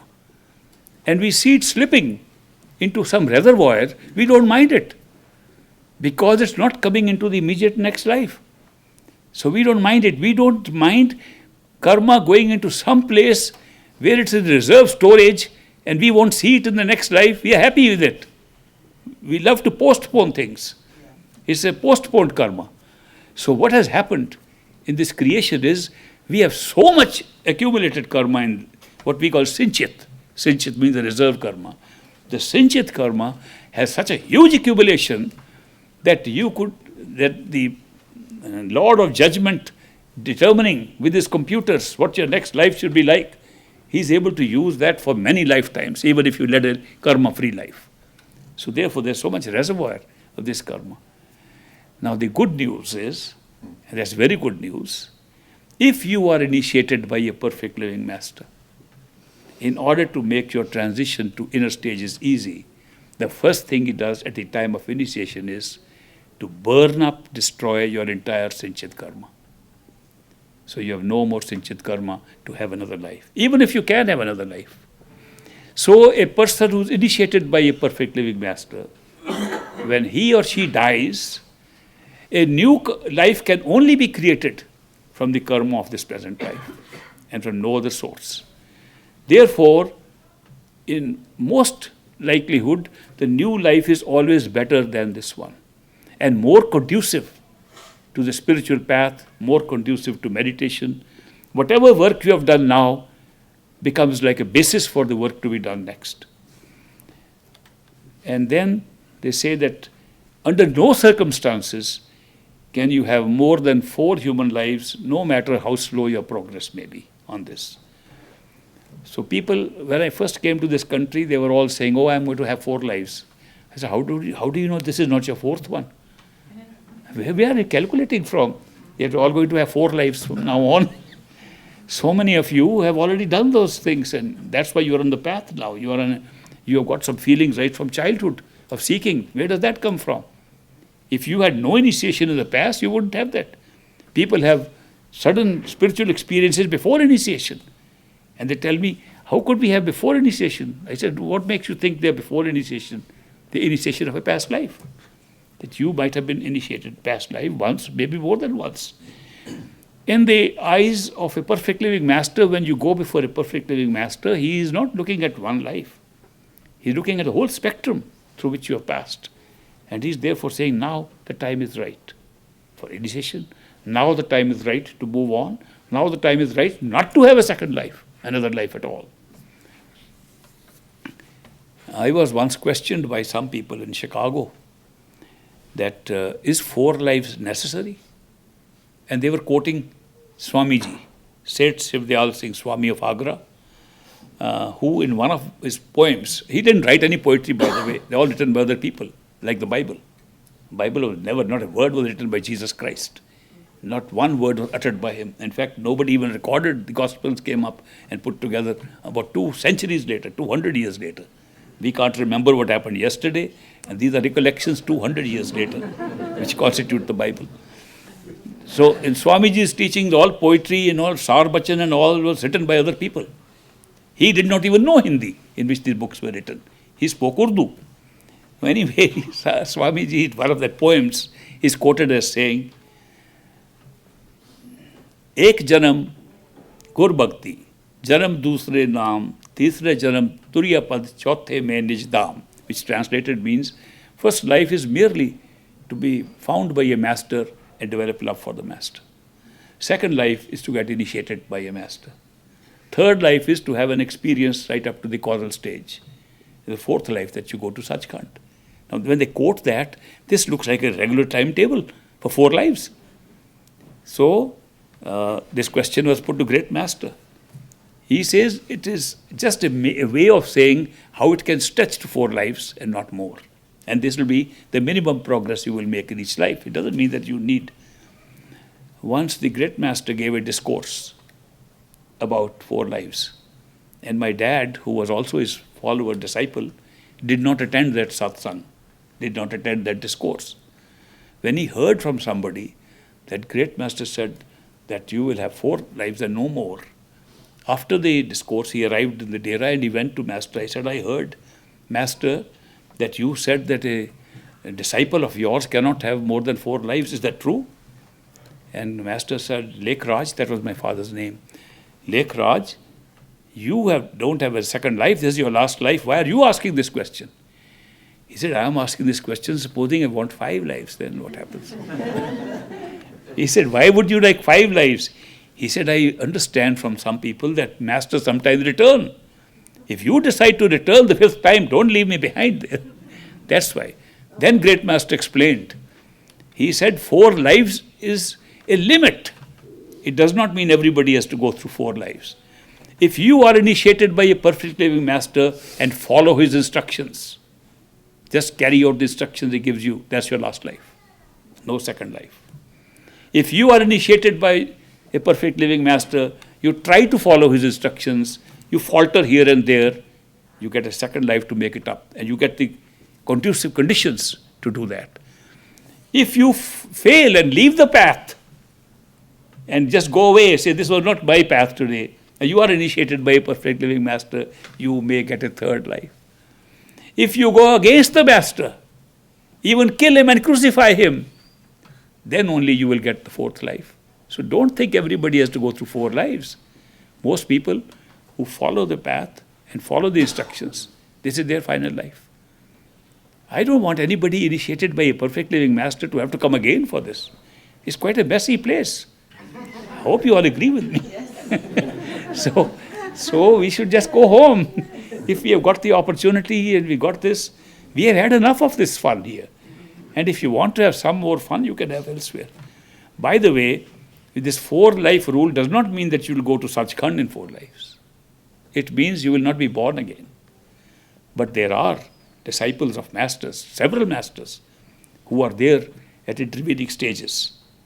And they are spending more time there. Which of course, our mind is still at work. In the astral plane, it's the same mind. We have been carrying the same mind for so long. Every body we got, every new incarnation, the mind was still the same. All karma is carried on the mind. Karma is created by the mind and carried on the mind. Karma is not created by your hands. Karma is not created by your physical action. Karma is created in the mind. If you have intention to do something, karma is there, even if you don't carry it out. So karma is all mental. It's created in the mind, carried by the mind, and held by the mind, and played back into punishment and reward by the mind. Therefore, a person can pay off a karma by terrible feeling of guilt and regret in the mind, and suffering it can pay off. It's paying off of a karma. One can pay off a karma in a dream. In a dream, you can have a nightmare and pay off a karma of the past. You can pay off a karma on the astral stage. There are many places where you can pay off karma. You can pay off karma as an animal, as a tree, in any form of life. But you cannot create a karma except in human life. Only human beings create karma, all others pay off. So this is called a karam juni. That means a life in which you can create karma. And the others are called bhog juni. That means paying off karma. Other lives that you pay off karma. So the only life where you have this feeling of free will is this physical human life. And that's the only place where we create karma. But we are so smart, we create so much karma. It can last forever. And every day we create. Every time we think, we create karma. So it is not really easy to say we have a karma-free life. And it all runs into Sinchit, building up a huge reservoir. And that's a very big advantage we get at initiation. When the Sinchit karma, reserve karma, is destroyed and doesn't play any role in your life after that. And the next life is only based on the few acts of this life. So it's always better than this life. Yes? Dream state? Yes. No, you can't create karma in the dream state. You create in the wakeful state, because in the dream state, if you notice, your free will is very limited. Dreams move very fast. And things happen, and this happened, that. By the time you think of one thing, another scene has come up. Dreams are playback of karma and not creating of karma. Yeah, so we pay off karma. Create in the wakeful state when we have time to think. No, should I not? I think it's too bad, but my mind says, so what? Once in a while, one can do bad things too. I mean, we create karma by our thoughts. Yes. What is God then? God is just a notion? No, God is a being. The God that we worship is actually a being. Then what is the difference between the perfect living master and the God? The difference is the God sits only in the astral plane. The creator of this universe sits in the astral plane. He's the ruler of the astral and the causal and the physical planes. That means he doesn't have any choice-making abilities. He has no choice. He does his job exactly according to the script. God is performing a duty exactly according to the script and is running this universe beautifully. And he's doing a great job. Whatever has been given. And who was God before he became God? A soul like us.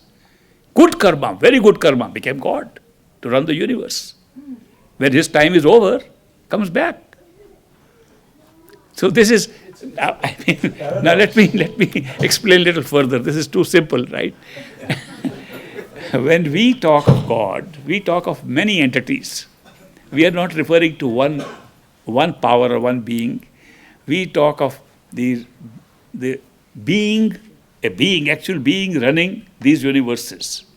That such a being sits in the astral plane, runs the universe. He has a big palace and a throne from where he gives directions according to the scripts he has.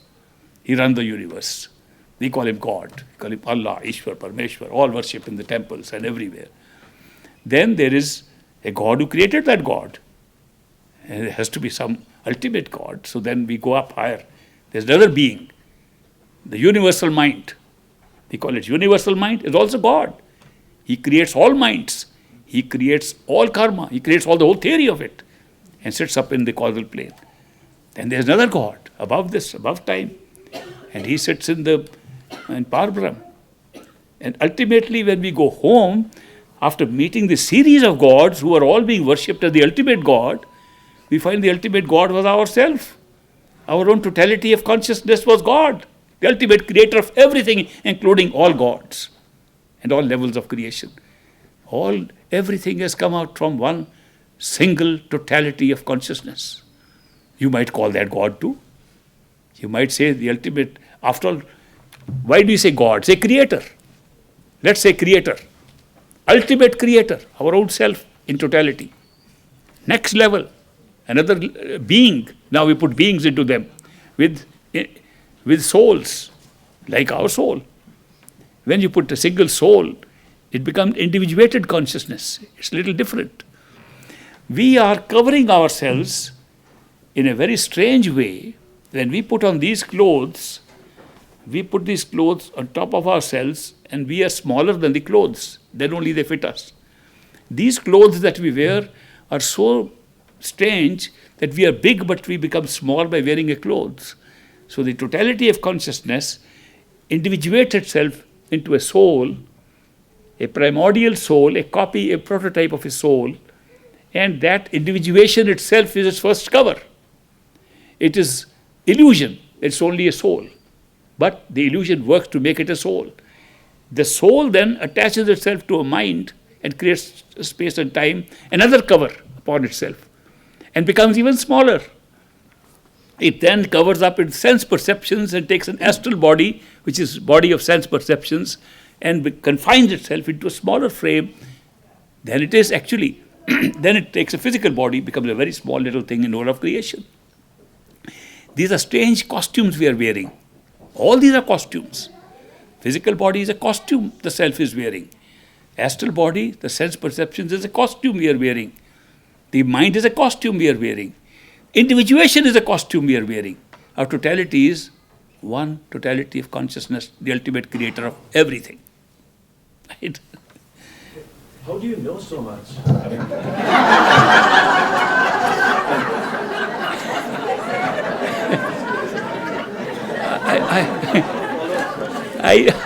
I learned. Because you went with them. I learned it from my master, and I am like a parrot. Yes. My question is, how do you know so much? Is it because you went inside and found the answers, or you? I leave it to your guesswork. Okay, but if you ask me to give a straight answer, I'll say I'm like a parrot. I learnt everything from great master. I'm sharing with you. Can we get the same wisdom if we go within ourselves? Absolutely. Everybody is equipped with exactly the same thing. No difference. No discrimination. Every human being has the identical situation. It's not man-made. It's not put into some people and not into others. Every human being has the entire setup already there. It's not that you have to develop it or build it. It's already there. You just have to find it. Everybody can find it. Yes. Yes, Rudy? I want to know, is the whole show, our spiritual journey, predesigned? Yes. So, Yes. If it takes 1 year, 1 life, 2 lives, 3 lives, whatever it is, when I meet the master inside, all predesigned, I can nothing do to slow it or to go faster. So The answer may surprise you. that everything is totally predesigned. When you want to slow it down, that is also predesigned. The beauty of this creation is that what we think we are altering, modifying with free will, the modifications, alterations are totally predesigned. Because there are alterations and modifications in our experience, we get the feeling of free will, that we can choose not to do it or do it. And therefore, when we make a decision like that, we think that's a totally new thing we are doing. We had a choice.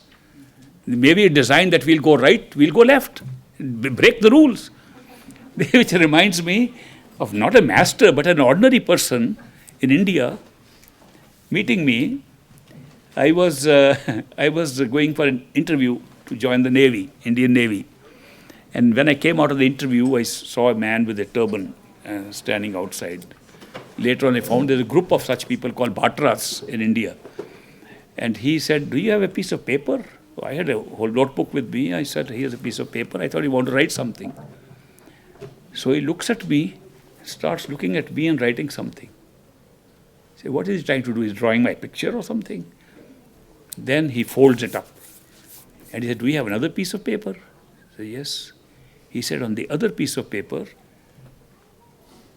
I will make you write a few things. You don't mind?" I said, "No." He said, "Hold this folded paper in your hand."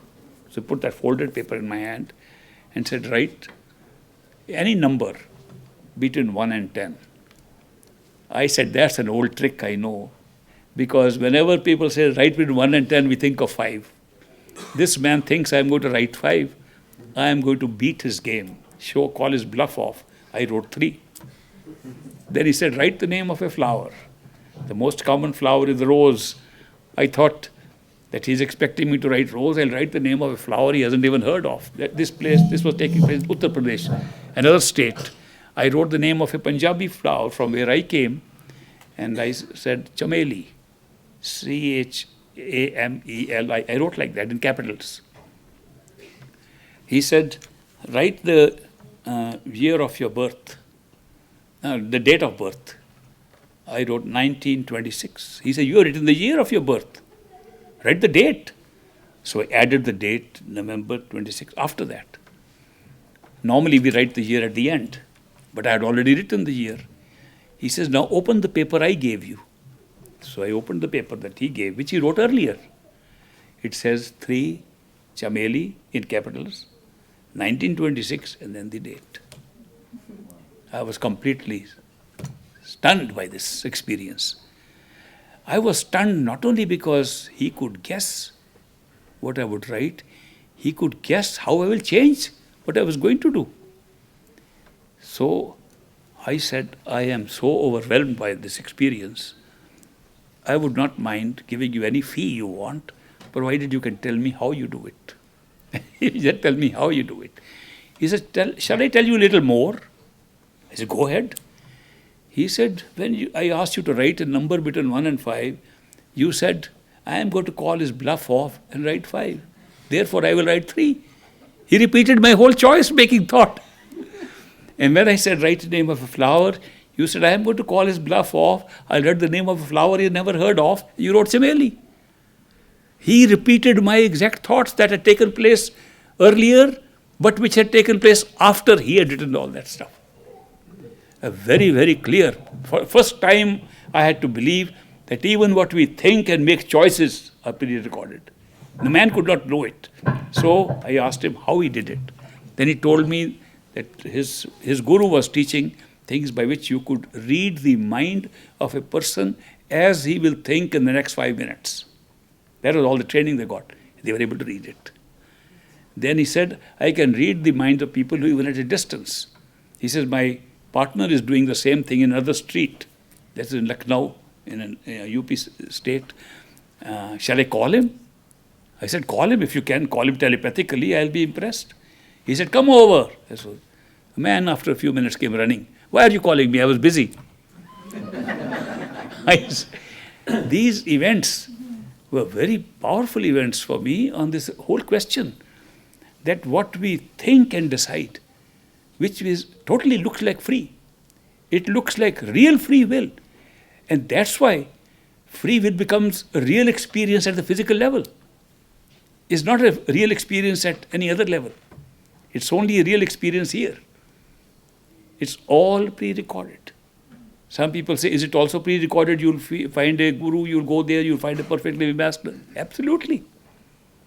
Then the beauty is that when these events were recorded, which is in the causal plane, you can go and see it. They call it Akashik records or Akashic records over here, which means that they're written in the sky. Akashic record means written in the Akash, in the sky. What is written there are complete details of every life.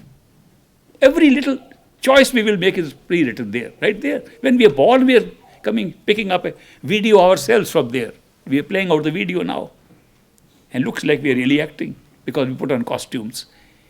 If we had not put on costumes ourselves and stood aside and made the costume actor separate, we could enjoy the show more, I think.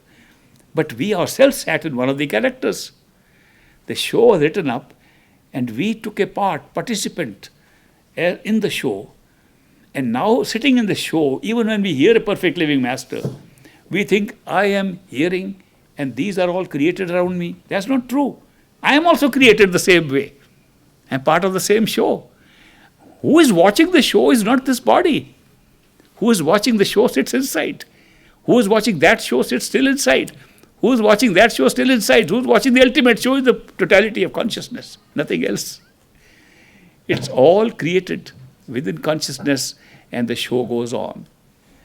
The idea of time flowing is very, very deceptive. Events are there to make sense. The events run. Events are also not moving events. Let me explain.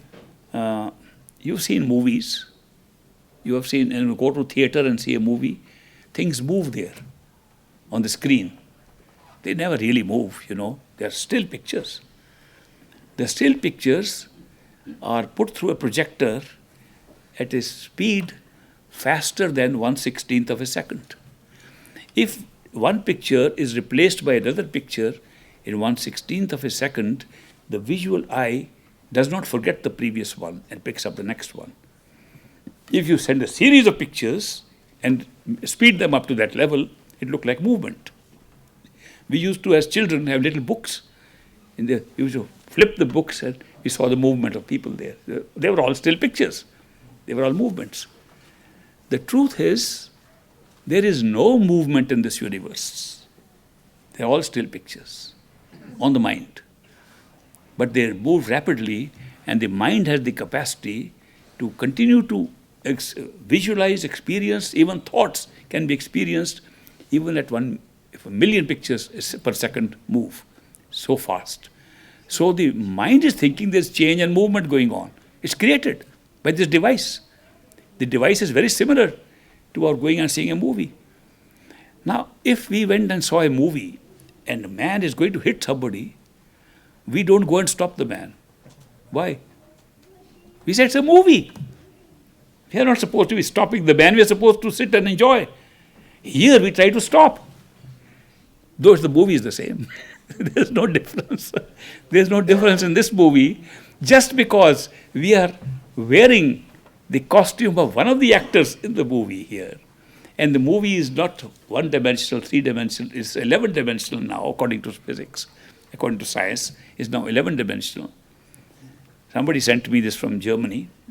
I don't know if Rudy sent or somebody sent me a quote that God is a mathematician because mathematical notes he knows and he's playing cosmic music on the 11 strings of dimension in hyperspace. You know who said this? Michio Kaku, the new scientist who they suppose is as good as Einstein. And he's carrying Einstein's views further, and he said this is all a big show going on. It's a music being played by the creator. So if scientists are beginning to say that, we are beginning to understand a little better from another perspective.